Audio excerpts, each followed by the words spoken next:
Good morning नमस्ते सबैजनालाई। अन्त आज फेरि एउटा सानो भिडियो बनाउँदैछु। अन्त आज चाहिँ मेरो मर्निङ भइसकेको छ। अन्त म काममै छु।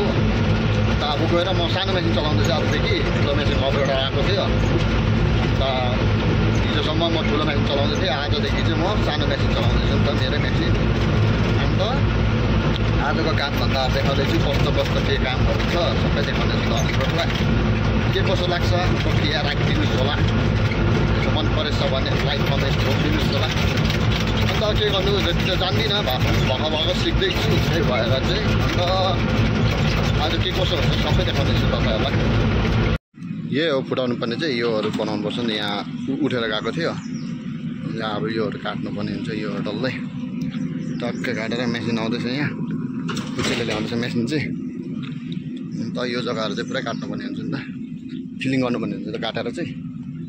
यहाँ चाहिँ अलिक चाहिँ काटेको छ, काट्दा काट्दै उता जानु परेर चाहिँ। अन्त चाहिँ अब यो जग्गाहरू काट्नुपर्ने हुन्छ। यहाँ हाम्रो फुच्चेले कतिको चढाउँदो रहेछ। यहाँ अलिक चिप्लो चिप्लो छ नि त, देखाउँछ ल फुच्चेहरूले कतिको चाहिँ चढाउँदो रहेछ। यो जग्गा अलिक चिप्लो छ नि त, यो ढुङ्गा चिप्लो छ नि त। सजिलो सजिलै छ, कतिको बुद्धि लाउँदो रहेछ।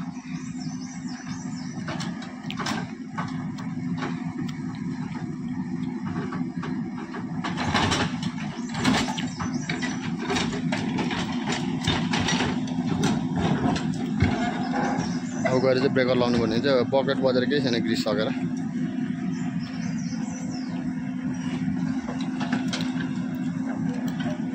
यो जग्गाहरू चाहिँ पुरै काट्नुपर्ने हुन्छ नि त। यो यतिको चाहिँ काटेको छ। अन्त यहाँ अलिकति बाँचेको छ, काट्दा काट्दै उता जानु परेर। अन्त योहरू पुरै काट्नुपर्ने हुन्छ।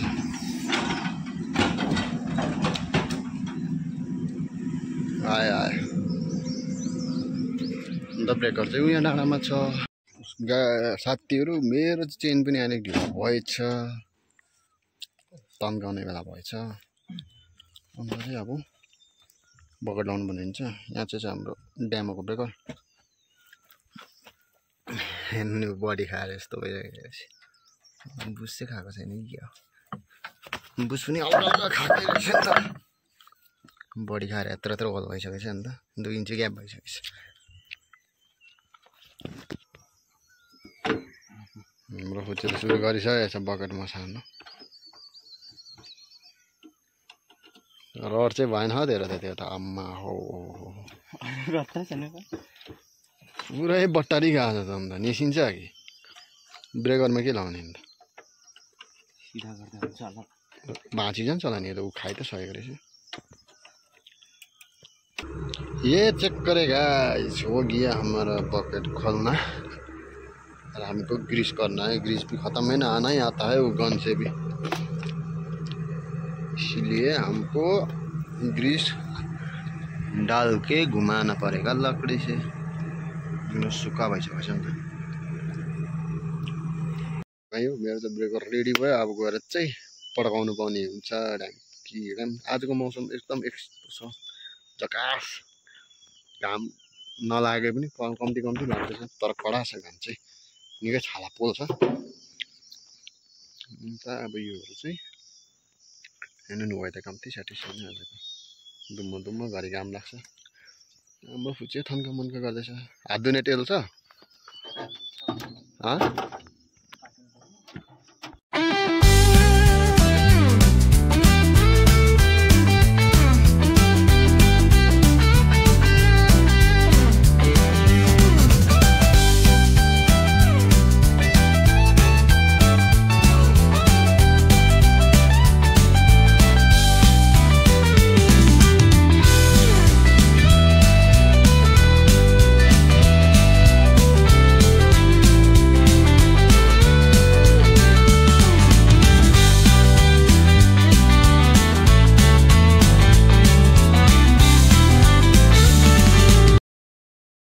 गाइस यति चाहिँ काटिसक्यो अहिले 12 बजीसम्ममा। अन्त उहाँ अलिक काटेँ। अन्त अब चाहिँ लन्च गर्न जानुपर्ने हुन्छ। यहाँ चाहिँ हाम्रो 3 जनाको माम छ, गएर देखाउने छु तपाईँहरूलाई। आजको लन्च चाहिँ यस्तो छ भात यहाँ छ सब्जी त्यहाँ छ दुई टिफिनमा चाहिँ 3 जनाले खानुपर्छ हाम्रो गुरुजी हो गुरुजी हैन गुरुजी यहाँ छ 2-3 जना मान्छेहरु यहाँ छ हाम्रो चेले के भात सानो लुनादैन जस्तो उकाउन सक्दैन एउटा ढकाउने नङै छैन नि नङै छैन लौकाको सब्जी ल्याएछ केटाले भने चाहिँ फेरि ओरो आएको छ हो अन्त ढुङ्गा बढाउँदैछ वालको लागि चाहियो अरे अन्त त्यो कुदायो गर्छ ओराएर वालको लागि सँगसँगै ढुङ्गा बनाउँदैछ त्यस्तै छ काम चाहिँ भाइले चलाउँदै भाइले मजाले काम गरिहाल्छ हो त्यसले बुढाउँदैछ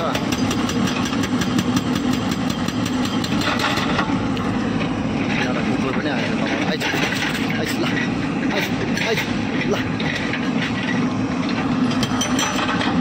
यस्तो छ अस्ति मैले देखाएको थिएँ नि तपाईँहरूलाई भिडियोमा पनि छ होला यो जग्गा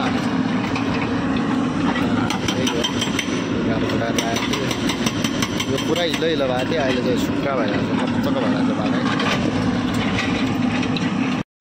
ल है त गाई यति बेला चाहिँ हामी चाहिँ भिडियो थाल्नु चाहे अन्त त्यस्तो खासै देखाउनु पाएन कामै राम्रो भएन नि त ढुङ्गा फुटायो त्यति नै हो अन्त आज काम यति नै थियो अन्त तपाईँहरूलाई के कसो लाग्यो भनिदिनुहोस् होला म भने चाहिँ रुममा जाँदैछु फिलहाल चाहिँ